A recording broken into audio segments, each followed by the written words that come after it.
Eleanor's curiosity to see Mrs. Ferrars was satisfied. She had found in her everything that could tend to make a farther connection between the families undesirable.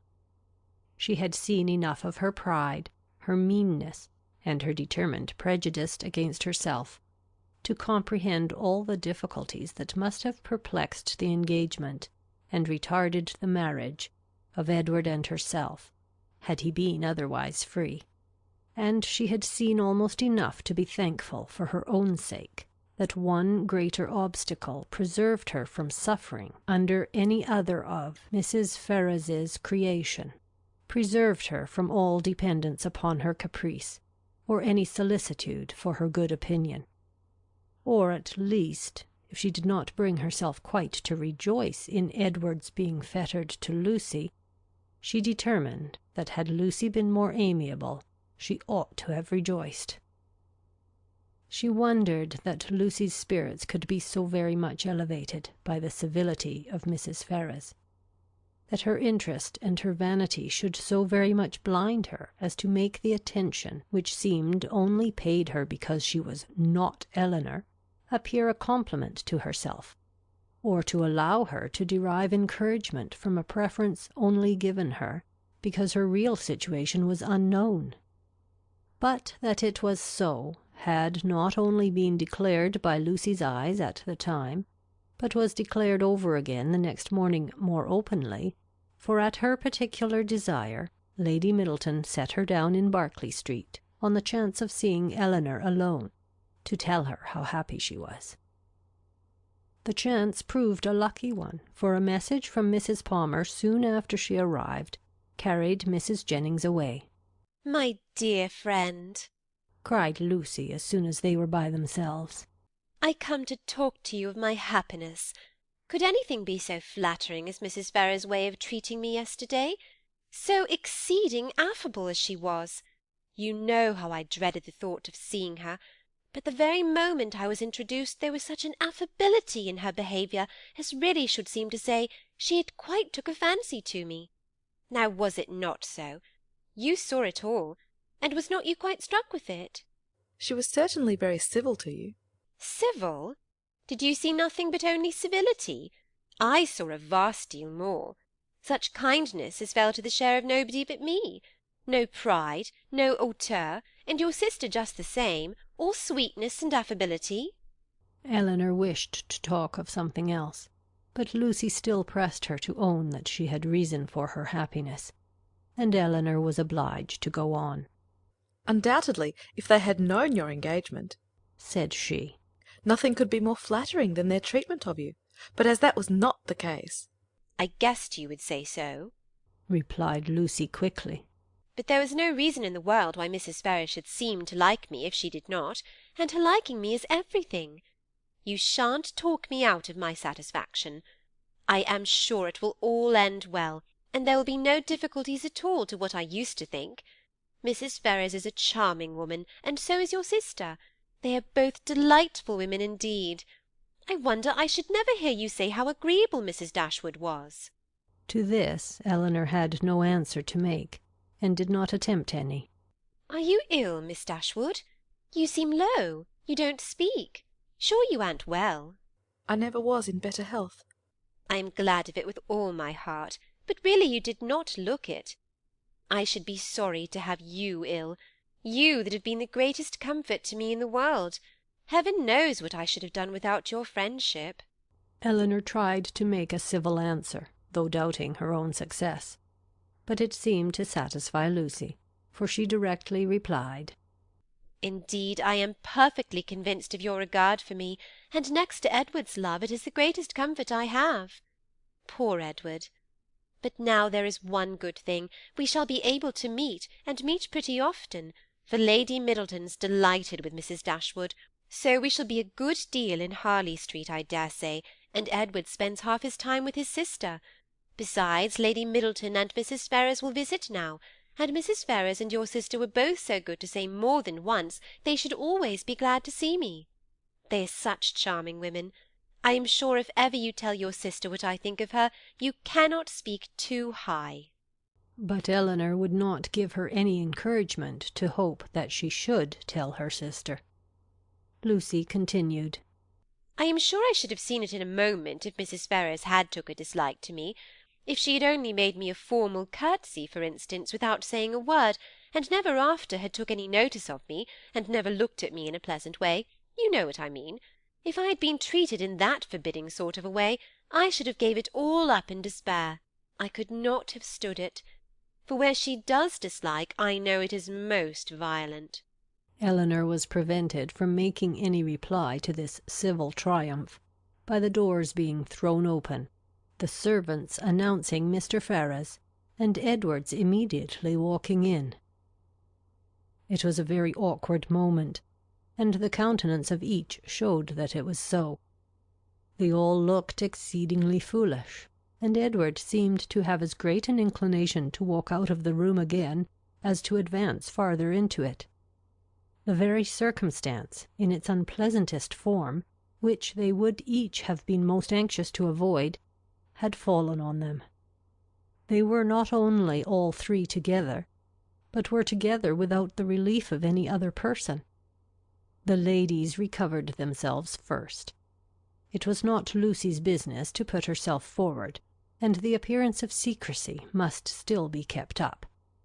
She could therefore only look her tenderness, and after slightly addressing him, said no more.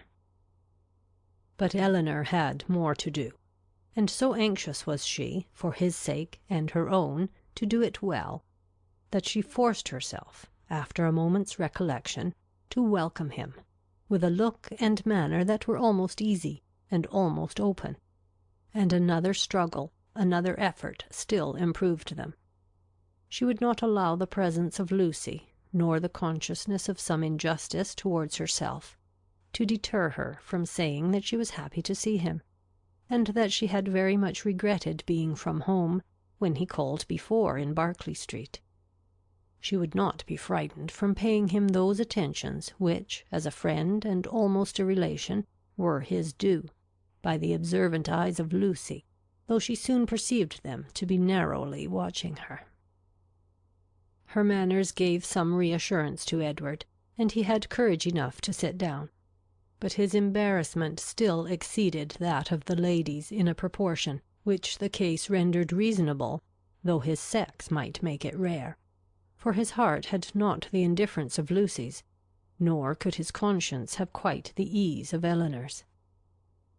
Lucy, with a demure and settled air, seemed determined to make no contribution to the comfort of the others, and would not say a word, and almost everything that was said proceeded from Eleanor, who was obliged to volunteer all the information about her mother's health, their coming to town, etc., which Edward ought to have inquired about, but never did. Her exertions did not stop here, for she soon afterwards felt herself so heroically disposed as to determine, under pretence of fetching Marianne, to leave the others by themselves, and she really did it, and that in the handsomest manner, for she loitered away several minutes on the landing-place, with the most high-minded fortitude, before she went to her sister. When that was once done, however, it was time for the raptures of Edward to cease, for Marianne's joy hurried her into the drawing-room immediately. Her pleasure in seeing him was like every other of her feelings, strong in itself and strongly spoken. She met him with a hand that would be taken, and a voice that expressed the affection of a sister. "Dear Edward," she cried, "this is a moment of great happiness. This would almost make amends for everything." Edward tried to return her kindness as it deserved, but before such witnesses he dared not say half what he really felt. Again they all sat down, and for a moment or two all were silent, while Marianne was looking with the most speaking tenderness, sometimes at Edward and sometimes at Eleanor, regretting only that their delight in each other should be checked by Lucy's unwelcome presence. Edward was the first to speak, and it was to notice Marianne's altered looks, and express his fear of her not finding London agree with her. "Oh, don't think of me," she replied with spirited earnestness, though her eyes were filled with tears as she spoke. Don't think of my health. Eleanor is well, you see. That must be enough for us both. This remark was not calculated to make Edward or Eleanor more easy, nor to conciliate the goodwill of Lucy, who looked up at Marianne with no very benignant expression. "Do you like London?" said Edward, willing to say anything that might introduce another subject. Not at all. I expected much pleasure in it, but I have found none. The sight of you, Edward, is the only comfort it has afforded, and thank heaven, you are what you always were. She paused. No one spoke. I think, Eleanor, she presently added, we must employ Edward to take care of us in our return to Barton. In a week or two, I suppose, we shall be going, and I trust Edward will not be very unwilling to accept the charge. Poor Edward muttered something, but what it was nobody knew, not even himself. But Marianne, who saw his agitation, and could easily trace it to whatever cause best pleased herself, was perfectly satisfied, and soon talked of something else. We spent such a day, Edward, in Harley Street yesterday. So dull, so wretchedly dull. But I have much to say to you on that head which cannot be said now. And with this admirable discretion did she defer the assurance of her finding their mutual relatives more disagreeable than ever, and of her being particularly disgusted with his mother, till they were more in private. But why were you not there, Edward? Why did you not come? "I was engaged elsewhere." Engaged? But what was that, when such friends were to be met? Perhaps, Miss Marianne, cried Lucy, eager to take some revenge on her, you think young men never stand upon engagements if they have no mind to keep them, little as well as great. Eleanor was very angry, but Marianne seemed entirely insensible of the sting, for she calmly replied, Not so indeed, for, seriously speaking, I am very sure that conscience only kept Edward from Harley Street, and I really believe he has the most delicate conscience in the world, the most scrupulous in performing every engagement, however minute, and however it may make against his interest or pleasure. He is the most fearful of giving pain, of wounding expectation, and the most incapable of being selfish of anybody I ever saw. Edward, it is so, and I will say it. What, are you never to hear yourself praised? Then you must be no friend of mine, for those who will accept of my love and esteem must submit to my open commendation. The nature of her commendation, in the present case, however, happened to be particularly ill-suited to the feelings of 2/3 of her auditors, and was so very unexhilarating to Edward, that he very soon got up to go away. Going so soon? Said Marianne. My dear Edward, this must not be. And drawing him a little aside, she whispered her persuasion that Lucy could not stay much longer. But even this encouragement failed, for he would go. And Lucy, who would have outstayed him, had his visit lasted 2 hours, soon afterwards went away. What can bring her here so often? Said Marianne on her leaving them. Could she not see that we wanted her gone? How teasing to Edward!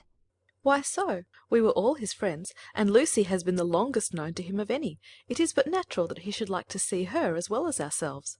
Marianne looked at her steadily and said, You know, Eleanor, that this is a kind of talking which I cannot bear.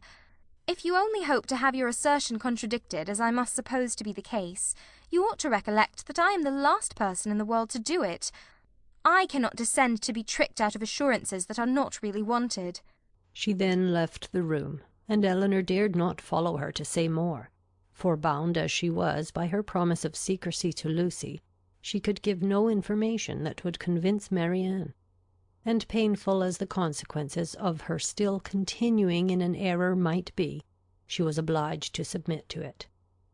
All that she could hope was that Edward would not often expose her or himself to the distress of hearing Marianne's mistaken warmth, nor to the repetition of any other part of the pain that had attended their recent meeting. And this she had every reason to expect.